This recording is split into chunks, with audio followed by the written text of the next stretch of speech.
Good morning, students. Yesterday we had discussed the summary, reference to the context, and explanation of stanza 1 and stanza 2 of the poem I Cannot Remember My Mother, written by Rabindranath Tagore, and today we are going to discuss stanza 3 and central idea of the poem. So open your book Roots and Wings at page 128. Before starting the poem, I will again remind you to read your poem again and again, as regular reading will help you memorize the text.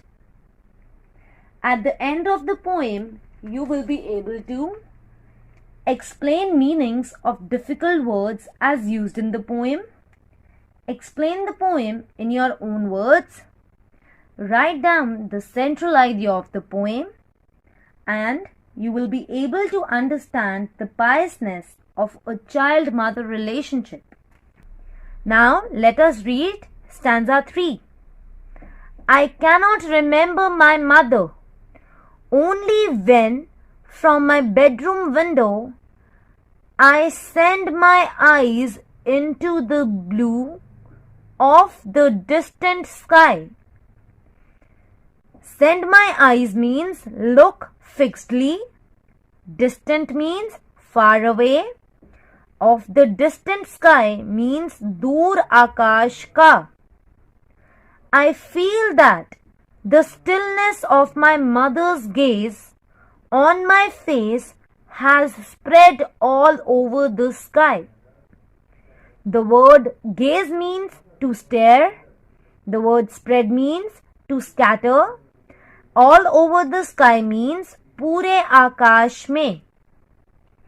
In these lines, the poet says that though he cannot remember his mother, but he could feel his mother looking at him from the sky when he looks out of the window of his room. Now let us write down explanation along with the reference to the context of stanza 3. Stanza 3. Now first of all we are going to write down the hint as we have written in stanza 1 and stanza 2 with a pencil, and we will underline it. For writing down the hint, we will write down the first two words of first line of stanza 3 and the last two words of last line of stanza 3. So we will write down I cannot dash dash over the sky. After writing down the hint, we will write down the reference to the context. Now we will write down the heading with the pencil and we will underline it. Now let's write down the reference to the context. These lines have been taken from the poem I Cannot Remember My Mother, written by Rabindranath Tagore. In this poem, the poet expresses his inability to recall the face of his mother, whom he lost in his childhood. He says that the things in his room remind him of her. After writing down the reference to the context, we will write down the explanation. We will write down the heading with a pencil outside the margin line and we will underline it. Now you all will write down the explanation as discussed.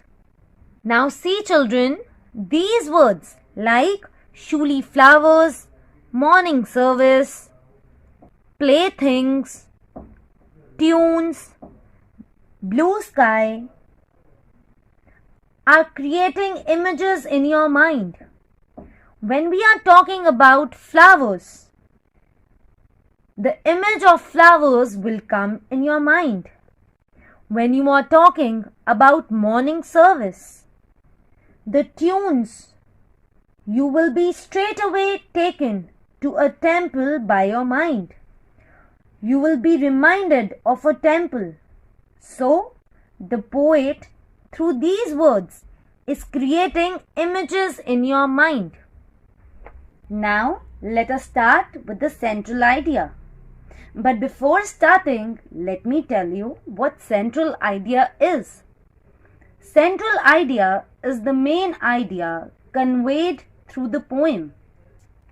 Now see children, the first thing that the poet tells us is about a child-mother relationship.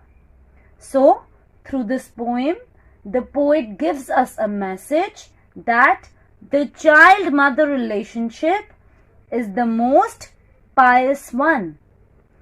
Now, even if they are separated by destiny, like our poet was separated from his mother in his childhood only, as his mother had died.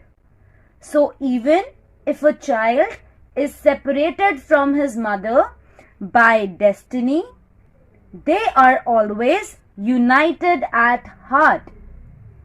As the poet also was reminded of his mother by every small thing inside his room, outside his window, and even sound of the prayers in the temple. The poet does not remember the face of his dead mother, but carries some unforgettable attachments of his mother's image in his mind.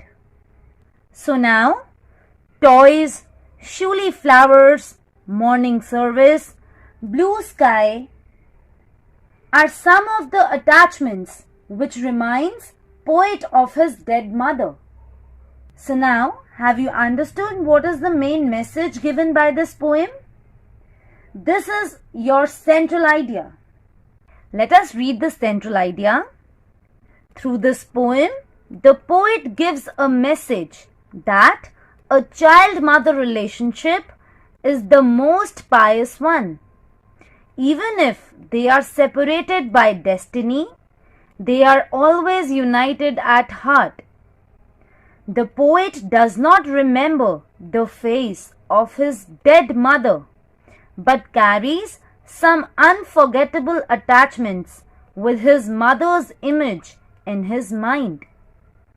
I hope you have all understood the explanation of stanza 3 and the central idea of the poem.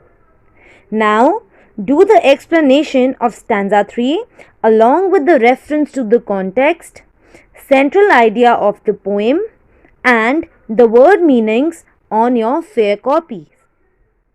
Thank you.